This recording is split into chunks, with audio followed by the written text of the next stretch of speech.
My name is Sergeant First Class Krogman, and I am the 4-4 SFAAT NCOIC out of FOB Fenty. The importance today for me was to just come back to a place that I spent an entire year last deployment and just see the changes and to see, you know, how much we struggled and blood, sweat, and tears put into this place, and just to see that the ANA has still maintained the integrity of what was FOB Blessing. It was a little surreal at first. The mountains looked like they grew about 20 feet over 2 years.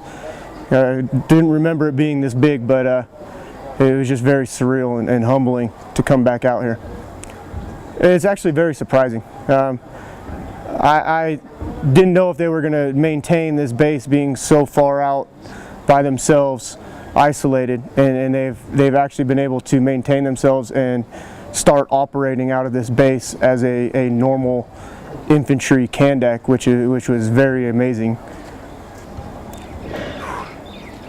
Probably my most significant memory would probably be the last time I was here and I got on that last Chinook in the middle of the night, thinking I would never see the Pesh or anything ever again, and here I am.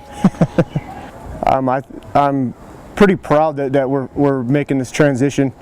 To me, it's a means to an end. It shows the culmination of everything that we've done out here in this country, and now, it's just all the work that we've put into this country is now culminating into this. Now we're at the end where we're advising them and preparing them to take over. My name is Benjamin Griffiths. I'm the Night Battle NCO for Bravo Company.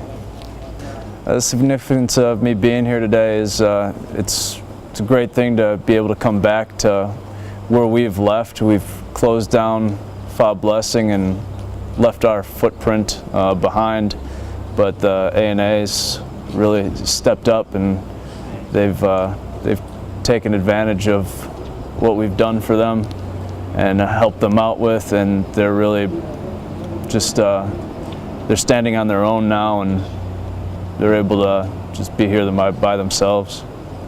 It makes me feel really good. It makes me feel like some of the sacrifices that our unit and friends of mine have made, and makes it feel relevant to know that they're actually here and they're doing their job.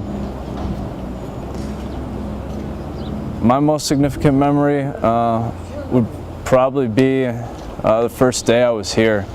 I went up to the OP the very first day over in Hammerhead, and when we came back, we were going to leave the next day, and we learned that a couple of my friends had been killed in a firefight.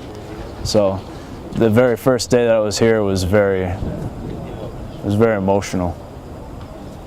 It was just really nice to see everything, how it was actually very well taken care of, the FOB. So I know they can't upkeep it like we did. They don't have the means to do so, but what they do, where they do live, is very well taken care of. It's a completely different mindset. It really takes a mature leader to adapt to what we do now. Last deployment, we'd take the fight to the enemy, and we'd go and do what an infantryman usually does, and what we can expect to do. This time it's completely different, and a lot of people, they had to shift gears relatively quickly and learn a whole new skill set in order to succeed. Just basically be flexible with the job. It might not be your job, anything that you've been trained for in all your years upcoming to it, but you got to be flexible, and you have to be a mature enough leader to take it in stride and just do the best you can. And that's what these people need and what this Army needs.